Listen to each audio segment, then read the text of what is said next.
Long March two Dhaka সর্বস্তরের জনগণের সর্বাত্মক অংশগ্রহণ নিশ্চিত করতে হবে। হালকা খাবার পানি, দু একটা জামা কাপড়, ছোট ছাতা, অতি প্রয়োজনীয় জিনিস সহ ছোট পিঠের ব্যাগ, যে কোনো যানবাহনে প্রয়োজনে পায়ে হেঁটে, যে কোনো নেতৃত্ব বা নির্দেশনার অপেক্ষা না করে ঢাকার পথে রওনা হন, দলে দলে, কাতারে কাতারে, লাখে লাখে, কোটিতে কোটিতে। পরিবহন মালিকদের প্রতি আহ্বান, লং মার্চ টু ঢাকা অংশগ্রহণের জন্য ছাত্র জনতাকে স্বতঃস্ফূর্তভাবে আপনার বাস, ট্রাক, সিএনজি, অটো ব্যবহারের জন্য দিয়ে দিন। প্রয়োজনে শ্রমিক ভাইরা বাস, ট্রাক নিয়ে এগিয়ে আসুন। এবারের মুক্তিযুদ্ধের গর্বিত মুক্তিযোদ্ধা হওয়ার সুযোগ নিন। যদি কোথাও কোনো বাধা পান, বাধা অতিক্রম করার চেষ্টা করবেন, না পারলে ওখানেই বসে পড়বেন। ঢাকায় আমাদের বিপ্লবীরা ঢুকে গেলে ঢাকার প্রবেশ মুখ বন্ধ করে দেবেন। আশেপাশের গ্রাম থেকে হাজারে হাজারে মানুষ এসে বসে পড়বেন রাস্তার উপরে, যতদিন পর্যন্ত না হাসিনার পতন হয়। কারণ হাসিনা বাঁচার শেষ চেষ্টা করার জন্য ঢাকার বাইরে থেকে রিইনফোর্সমেন্ট যেন আনতে না পারে। ঢাকায় প্রথমেই দখল করে নেবেন ফ্যাসিবাদের দোসর ৭১ টিভি আর সময় টিভি। ওখান থেকে সম্প্রচার শুরু করবেন স্বাধীন বাংলাদেশের কর্মসূচি। এরপরে অভিযান চালাবেন গণভবন উদ্ধারের, জনগণের ভবন উদ্ধারের। আমরা আর এক সাগর রক্ত পেরিয়ে ফ্যাসিস্ট দানব হাসিনার হাত থেকে বাংলাদেশকে স্বাধীন করব ইনশাল্লাহ। স্বাধীন দেশে দেখা হবে। আপনাদের সাথে সৃষ্টিকর্তা আপনাদের বিজয়ী হওয়ার তৌফিক দিন, আপনাদের উপরে রহমত বর্ষণ করুন। ফি আমানিল্লাহ। ইনকিলাব জিন্দাবাদ।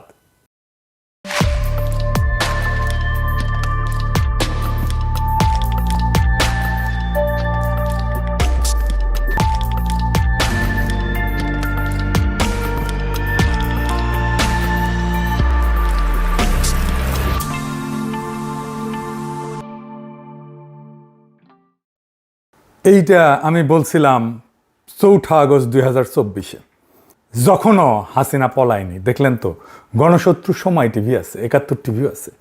গণভবন দখল করছিলাম, হাসিনাও পলাইছিল, কিন্তু ওরা আছে। এই এক জায়গায় গোটা ২ বছরের হিসাবটা ধরা পড়ে।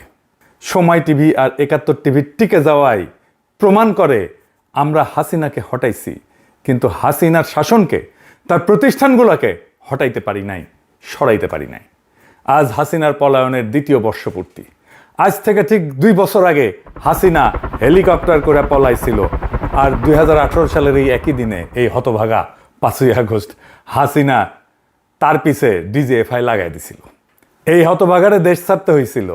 খোদা তাআলার কি অসীম কুদরত! সে একই দিনে কাঁঠাল রানীকে পলাইতে হইল হেলিকপ্টার কইরা, গণরোষে। আমি দেশে ফিরতে পারবো ইনশাল্লাহ। কাঁঠাল রানীর কব্বর দেশের মাটিতে হবে না। আজকের দিনে আমাদের হিসাব করতে হবে কি কি অর্জন করলাম এই ২ বছরে, আর কি কি করতে পারি নাই, করা উচিত ছিল। আসেন সেই হিসাবের খাতা খুলে দেখি। আমাদের অর্জন যে একেবারে নাই তা না। দেখেন, ১ নাম্বার, হাসিনা নাই, সে পলাইছে। এটা গুরুত্বপূর্ণ। তার এত বড় দল, রাষ্ট্রযন্ত্র, তার দলের গুন্ডা যে লেসপেন্সার বাহিনী গড়ে তুলছিল, আমলাতন্ত্র, bureaucracy, police, BDR, army, RAB আর ইন্ডিয়া, কেউই তারে রক্ষা করতে পারে নাই। পদত্যাগ কইরা দেশের জেলে থাকার মতো অবস্থাও তার ছিল না, দেশ ছেড়ে পালাইতে হয়েছে। হাসিনার পতন হবে, এটি তো অবিশ্বাস্য ছিল আমাদের কাছে, অনেকের কাছে ছিল। সত্য কথা, আলহামদুলিল্লাহ, রাক্ষসী গেছে। এটাই তো আমাদের জীবনের একটা বড় অর্জন, সবচেয়ে বড় অর্জন। আর কি লাগে অর্জন? ২ নাম্বার, হাসিনা, তার দল, তার লেসপেন্সার, এদের বিচার হইতেছে। ৫ই মে শাপলা হত্যাকাণ্ডের বিচার হইতেছে। ৩ নাম্বার, আয়নাঘর গুড়ায় দেওয়া হয়েছে, গুম ক্রসফায়ার বন্ধ হয়েছে, ডিজিটাল নিরাপত্তা আইনে হয়রানিমূলক মামলা বন্ধ হয়েছে। প্রত্যেক দিন ১০০০ খানিক মামলা হইতো। ৪ নাম্বার, একটা নির্বাচিত সংসদ হয়েছে। তারা ফাংশন করতেছে, যেমনই করে ভালো মন্দ, তারা ধীরে ধীরে সংসদীয় রাজনীতির ধারায় ফিরতেছি আমরা। ৫ নাম্বার, বাংলাদেশ তার শত্রুরে চিনতে পারছে। ফন্দের আলো আর দিল্লি স্টার রে চিনতে পারছে। বাংলাদেশে ইন্ডিয়ান স্বার্থ, মিডিয়া, আর্ট, কালচার আর এলিট সুশিল্পনার মধ্যে দিয়া কিভাবে ফাংশন করে সেটা বুঝতে পারছে। ছায়ানাত, উদীচী, সিপিবি, বাম, এই সমস্ত মিলা ছদ্মবেশে যে আওয়ামী লীগের দোকান চালায় সেটা চিনতে পারতেছে। সবচেয়ে বড় কথা, ধানমন্ডি ৩২ নম্বর মাটির সাথে ঘুরায় দেওয়া হয়েছে। এডিটর সাহেব, ব্যান্ড পার্টি বাজার।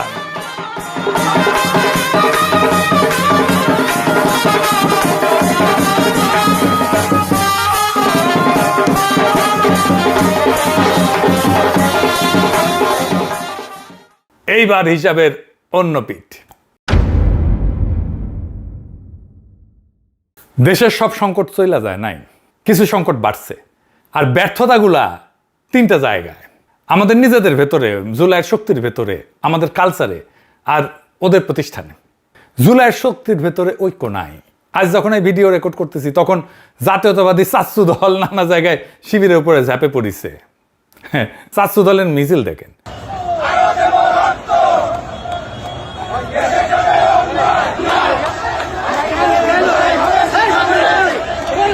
এডিটেশে বড় কইরা দেখান, এডিটেশে এটা নাকি ছাত্র যুবদল নেতা নয়, হেলমেট পরে নামিছে, হাতে লাঠি, আবার সে হেলমেট, ছাত্রলীগের হেলমেট, শুধু চেহারাটা বদলাইছে। আর তার সাথে কে, ঢাকা বিশ্ববিদ্যালয়ের ওই যে ফজল হক হলে যে চোর সন্দেহে তোফাজ্জল হোসেনকে পিটায় মারছিল না, ওই মামলার চার্জশিটভুক্ত আসামি এফএইচ হলের ছাত্র দলের নেতা শেখ রমজান আলী রকি। দেখেছেন?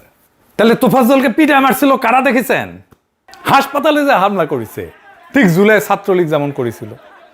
অক্ষরে অক্ষরে একই স্ক্রিপ্ট, শুধু পতাকার রংটা বদলাইছে। জুলাইয়ের শহীদ ছাত্রদল নেতা ওয়াসিম, যাকে সবাই ভালোবাসত, আমাদের অত্যন্ত প্রিয় মুখ, খোদা তাআলা তাকে বেহেশত নসিব করুক। আজ সেই ওয়াসিম যেই মানুষটাকে ভালোবাসত, যার আদর্শে উদ্বুদ্ধ ছিল, আজ সেই মানুষটাকে বেরবিতে, রোকেয়া বিশ্ববিদ্যালয় রংপুরে অপমান করা হয়েছে।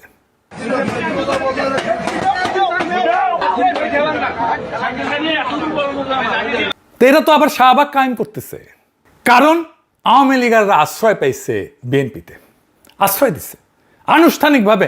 নৌকার লোকদের আশ্রয় দেওয়ার ঘোষণা দিছে মির্জা ফখরুল। দেখেন, এখন আমাদের যারা এখানে নৌকা পড়তেন সারা বাংলাদেশে, তারা তো একটু অসহায় অবস্থায় আছে, যে আমাদের মূল লক্ষ্যে পালাই গেছে, আমরা এখন কি করবো?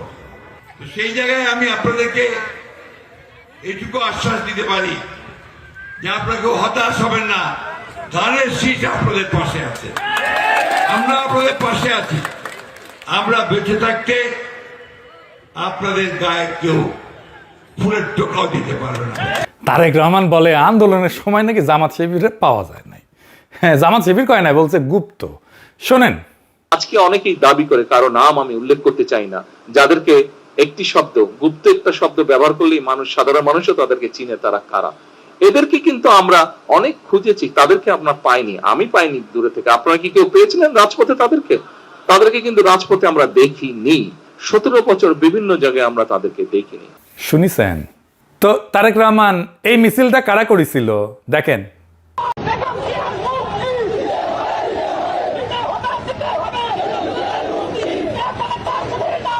দেখিছেন বিএনপি কি নিজে খালেদা জিয়ার মুক্তি চেয়ে এই সাইজের একটা মিছিল করতে পারছে, যেটা শিবির করছে, আর আপনারা বলেন তাদের খুঁজে পান নাই? আশ্চর্য কথা। মজার কথা হইল, বিএনপির যে প্রিয় পত্রিকা ফন্দের আলো প্রসঙ্গে আসতেছি পরে, সে কইতেছে কর্মসূচি ঘোষণা করতো বিএনপি আর পালন করতো জামাত শিবির। দেখেছেন? আর তারেক রহমান বলে তাদের পায় নাই। তারেক রহমানের কে সমস্ত স্ক্রিপ্ট লেগে দেয়, আর নাকি তারেক রহমানের ডিমেনশিয়া হয়েছে কে জানে। শাপলা চত্বর কে করছে? মোদি বিরোধী আন্দোলন কে করছে? জামাত শিবির করছে। এখনো পর্যন্ত এই জুলাই নিয়ে যতটুকু পজিটিভ কাজ হয়েছে তার বেশিরভাগই এই শিবির করছে, ইউনিভার্সিটিগুলোতে করছে। যাই হোক, আর একটা অংশে আসি, কালচারালি আমরা জুলাই নিয়ে কতটুকু আগেছি। কালচারালি আমরা এক পাও আগাই নাই। জুলাই কেন হইল, জুলাইয়ের স্পিরিট কি, এই নিয়ে আমরা ইন্টেলেকচুয়ালি, কালচারালি, ফিলোসফিক্যালি এক পাও আগাইতে পারি নাই। আপনি একটু পিছনে ফিরে তাকান। 1971 স্বাধীনতার পরে 2টা ল্যান্ডমার্ক সিনেমা মুক্তি পায়। চাষী নজরুল ইসলামের ওরা 11 জন। এটার মুক্তির তারিখ 11ই আগস্ট 1972। 1971 16ই ডিসেম্বরে বাংলাদেশ স্বাধীন হয়েছে, 8 মাসের কম সময়। সুভাষ দত্তের অরুণোদয়ের অগ্নিসাক্ষী, এটা মুক্তি পাইছে 72 নভেম্বরে। 1 বছর হওয়ার আগেই 2টা সিনেমাতে হিউজ লজিস্টিক্স থাকছে, কারণ যুদ্ধের দৃশ্য ছিল, গোলাগুলি ছিল, সেনাবাহিনীর সাহায্য নিতে হয়েছে, আগ্নেয়াস্ত্র নিতে হয়েছে, গুলিগোলা লাগছে চিত্রায়িত করতে। সদ্য যুদ্ধ বিধ্বস্ত শূন্য কোষাগারের একটা দেশ এটা করছে।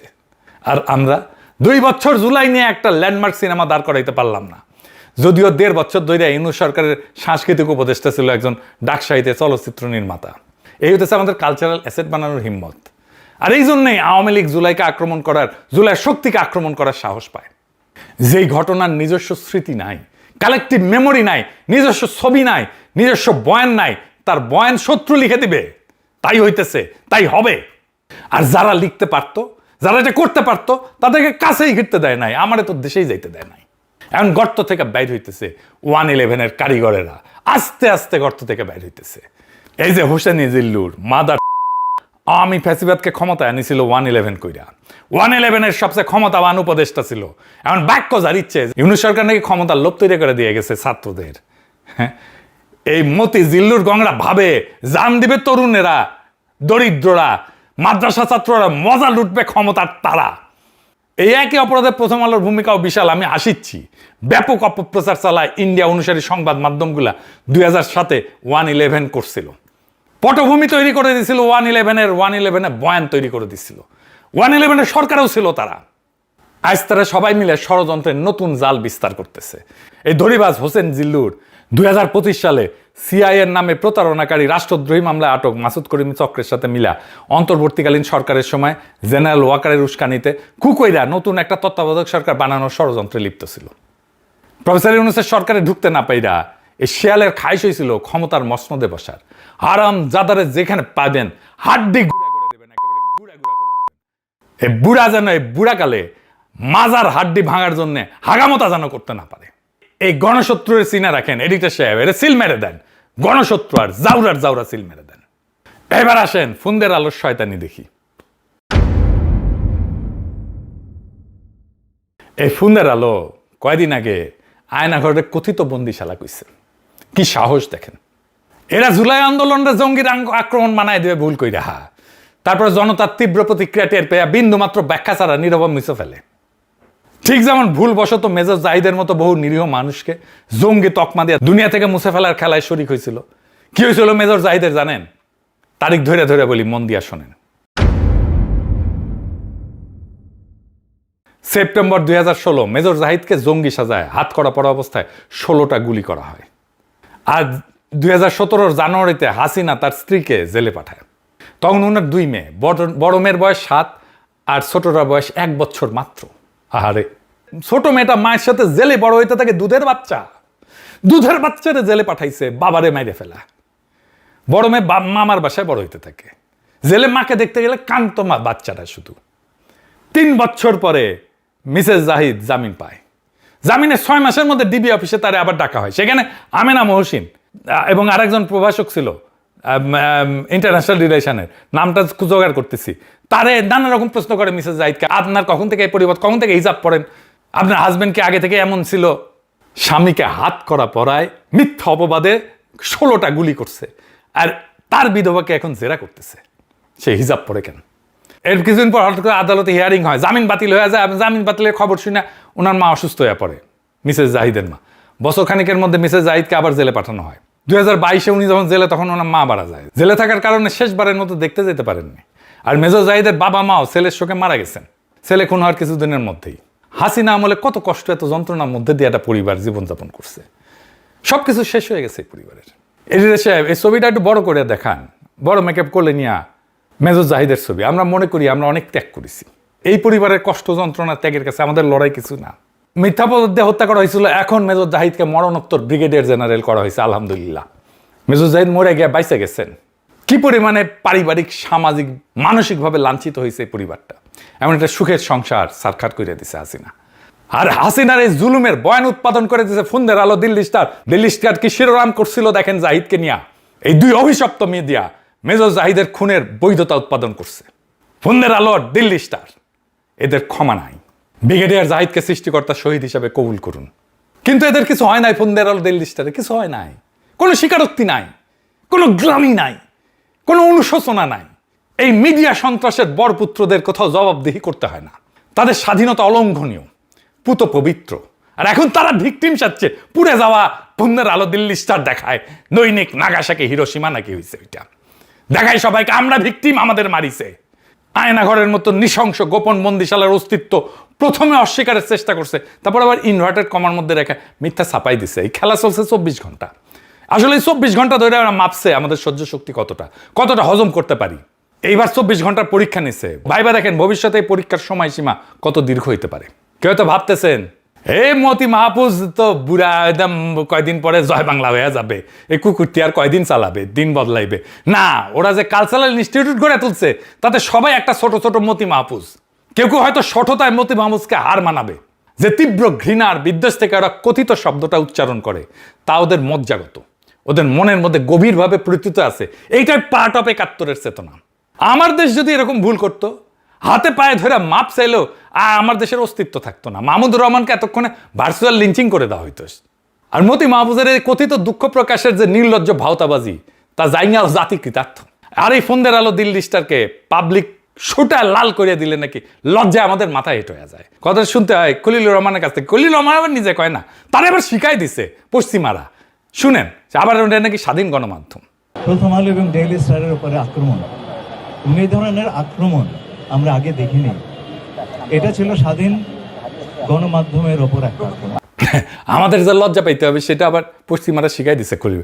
তো খলিল ভাই তো লেখাপড়া জানা মানুষ, আপনারা একটু শিখায়, একটু মেলা দিন আগে লেখাপড়া করেছেন ভুলে বসে আছেন, অথবা বুড়া হয়েছেন জন্য মাথায় ডিমেনশিয়া হয়েছে, আলঝেইমার হয়েছে।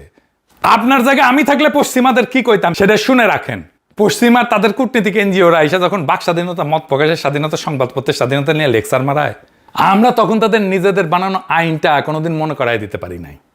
নুরেমবার্গে টপ নাৎসিদের সাথে কাঠগড়ায় দাঁড়াইছিল জুলিয়াস স্ট্রাইকার। লোকটা নাৎসিবাদী পুরানো কর্মী। ওর একটা কাগজ ছিল, ডের স্ট্রুমার। যুদ্ধের ভয়াবহতম বছরগুলোতে তার হাতে কোনো রাষ্ট্রীয় ক্ষমতা ছিল না, সেনাবাহিনীতেও ছিল না, হলোকাস্টের পরিকল্পনার টেবিলেও সে বসে নাই কখনো। তার হাতে ছিল শুধু একটা পত্রিকা, আর ওই কাগজ চালানোর অপরাধে ওর ফাঁসি হয়েছে। কারণ সে নাজি শাসনের হিটলারের পক্ষে বয়ান উৎপাদন করছে ওই পত্রিকায়। স্ট্রাইকার নুরেমবার্গে উঠছে সম্পাদক হিসেবে। ট্রাইব্যুনাল তাদের 2টা অভিযোগে বিচার করে, ষড়যন্ত্র এবং মানবতা বিরোধী অপরাধ। মানবতা বিরোধী অপরাধে দোষী সাব্যস্ত হয়। বলছিল সে হলোকাস্টের জন্য উস্কানি দিছে। এটাই রাজনৈতিক জাতিগত ভিত্তিতে নিপীড়ন, এটাই মানবতা বিরোধী অপরাধ। 16 অক্টোবর 1946-এ তাকে ফাঁসি দেওয়া হয়। ব্রিটিশ আমলে ভারতবর্ষে সংবাদপত্র, সাংবাদিক, এডিটরদের জেল জরিমানা করছে না, পত্রিকার ডিক্লারেশন বাতিল করছে না। এগুলো তো ইংরেজরাই শিখাই গেছে। ইংরেজ আমলে পত্রিকার বিরুদ্ধে একের পর এক আইন বানানো হয়েছে না। কাজী নজরুল ইসলামকে যে জেলে ঢুকানো হয়েছিল কি জন্যে? অসংখ্য সাংবাদিককে জেলে ঢুকানো হয়েছিল ইংরেজদের বিরুদ্ধে লেখার জন্য। ওরা নাকি আমাদের আধুনিক সভ্যতা শিখাইতে আসছিল। মতি মাহফুজ আইসা যখন কয় সাংবাদিক কেন ধরা হয়েছে, সাংবাদিকরা কেন জেলে, প্রশ্নটা ওইটা না। প্রশ্ন হইল গুম খুন যখন চলতেছিল তখন কে সে যাই না শুনে সেই খুনের জন্য বয়ান বানাইছে? কার কলমের ডগায় জঙ্গি তকমা লাগায় মানুষটা লাশ হইছে? 1/11 জঙ্গি নাটক, 16 বছরের বয়ান নির্মাণ, এইগুলার নথি আছে, তারিখ আছে। মতি মাহফুজকে কাঠগড়ায় তুলতে হবে। 1/11 কইরা বাংলাদেশে ফ্যাসিবাদ কায়েম, আর ফ্যাসিবাদের পক্ষে জঙ্গি বয়ান তৈরি করা হাজার হাজার মানুষকে গুম খুনের অপরাধে মতি মাহফুজের ফাঁসি চাই। এটা প্রতিশোধ না, এটা ওদেরই শেখানো সভ্যতা, পশ্চিমাদের শেখানো সভ্যতা। আর এইটাই ওরা সবচেয়ে বেশি ভয় পায়, কারণ এইখানে প্রেস ফ্রিডম বইলা চিৎকার কইরা পার পাওয়া যায় না। পার পায় নাই নুরেমবার্গে, মতি মাহফুজ পার পাইবে না। ওরা বাইসা থাকুক, দেখি ওদের গলায় ফাঁসির দড়ি না ঝোলানো পর্যন্ত আমাদের মুক্তি নাই। আর যতদিন বিচার না হইতেছে ততদিন ওদের টাকার লাইনটা কাটেন। যতদিন এটা হইতেছে না ততদিন এই 2 প্রতিষ্ঠান যাদের বিনিয়োগে চলে ওদের আর্থিক যোগানোর উৎস বন্ধ করে দিতে হবে। ফন্দের আলো আর দিল্লি স্টারের মালিক হইতেছে ট্রান্সকম। ট্রান্সকমের সবচেয়ে বড় আয় আসে তাদের ওষুধ কোম্পানি এসকেএফ থেকে। ওখানে আয় করে এসকেএফে, আর ওইটা 2টা পত্রিকা চালায়, ঢালে এইখানে বাঁচায় রাখে। এই কোম্পানির ওষুধ কিনবেন না। এইটা সাহেব লোগোটা বড় করে দেখায় দেন, স্ক্রিনে বড় করে ধরে রাখেন। আপনারা শুধু ওষুধের গায়ে লোগো থাকলে কিনবেন না। ডাক্তার প্রেসক্রিপশন লেখার সময় কইবেন এই এসকেএফ এর ওষুধ আমারে দিবেন না, অন্য যে কোনো কোম্পানির ওষুধ দেন। ফার্মেসি দিকে বলবেন এই কোম্পানির কোনো ওষুধ আমারে দিবেন না, খাবেন না, বাসায় থাকলে ফেলায় দেন। আর ফন্দের আলোর সাথে মিলে আরেকটা কোম্পানি অ্যাওয়ার্ড দেয়, মেরিল। এই কোম্পানির কোনো পণ্য কিনবেন না। 10% বেচা বিক্রি কমলে এমনিতে ওদের শুকায় গুটা হয়ে যাবে।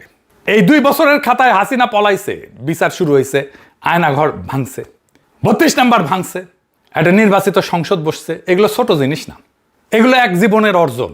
আর খাতার অন্য পিঠে সময় টিভি চলতেছে, 71 টিভি চলতেছে, ফন্দের আলো, দিল্লি স্টার এখনো ঠিক করে দেয় কোনটা খবর আর কোনটা কথিত। 1/11 কারিগরের আর টকশোর সোফায় ফিরে আসছে। ছাত্রদল 2026-এ ঠিক সেই কাজ করতেছে যা ছাত্রলীগ 16 বছর ধরে করছে। আর নৌকার লোকেরা ধানের শীষের ছায়ায় বাসা বাঁধতেছে। এর মানে একটাই, আমরা মানুষটাকে হটাইছি, যন্ত্রটাকে না, সিস্টেমটাকে না, ব্যবস্থাটাকে না। বাংলাদেশের ফ্যাসিবাদ কোনোদিনই এক মহিলা ছিল না, শুধু হাসিনা ছিল না, ওইটা একটা জোট ছিল, যে মিডিয়া বয়ান বানায়, যে বুদ্ধিজীবী তার বৈধতা দেয়, যে ব্যবসা তাকে টাকা যোগায়, আর যে সংস্থাটা কাজটা সেরে ফেলে। হাসিনা পলাইছে, জোটটা রয়ে গেছে, আর নতুন মালিকের কাছে নিজের ভাড়া দিতে শুরু করছে এই জোটটা। আর সবচেয়ে গভীর ব্যর্থতা আমাদের নিজেদেরই। ৭১-৮ মাসের মধ্যে ওরা 11 জন বানাইছিল, আমরা 24 মাসে কিছুই বানাইতে পারি নাই। যে অভ্যুত্থান নিজের স্মৃতি নিজে গড়ে না, তার স্মৃতি লিখে দেবে তার শত্রুরাই। এই জন্যেই আজ কথিত বন্দিশালা লেখার সাহস হয়, কারণ ওরাই লিখবে আমাদের ইতিহাস। তাহলে তৃতীয় বছরের কাজটা কি? 3টা। পুন্দারাল দিল্লি স্টার যা যা অপরাধ করছে, যা যা বয়ান তৈরি করছে, মেজর জাহিদকে দিয়ে শুরু করেন।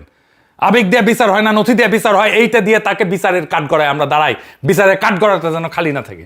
2 নাম্বার কালচারাল অ্যাসেট বানানো, সিনেমা, বই, আর্কাইভ, সিলেবাস। যে জাতি নিজের অভ্যুত্থানের ছবি বানাইতে পারে না, সে জাতি অভ্যুত্থান ধরে রাখতে পারবে না। 3 নাম্বার টাকার লাইন কাটেন, যতদিন বিচার হইতেছে না ততদিন আপনার মানি ব্যাগে আপনার হাতিয়ার। কে বিজ্ঞাপন দেয়, কে অ্যাড স্পন্সর করে, কার ব্র্যান্ড এই কাগজের পাতায় ঝোলে, এই নামগুলো জানেন, আর সেই অনুযায়ী কিনেন। আমি দেশে ফিরবো, কাঁঠাল রানীর কবর এই মাটিতে হবে না ইনশাল্লাহ। কিন্তু সেটা যথেষ্ট না। মেজর জাহিদের যে মেয়েটা মায়ের কোলে জেলখানায় বড় হয়েছে, সে যেদিন জানবে তার বাবাকে কে খুন করছে আর কে ওই খুনের বৈধতা লিখে দিছে, আর এই দুইজনই যেদিন একই কাঠগড়ায় দাঁড়াইবে, সেই দিন জুলাই পূর্ণতা পাবে, তার আগে না।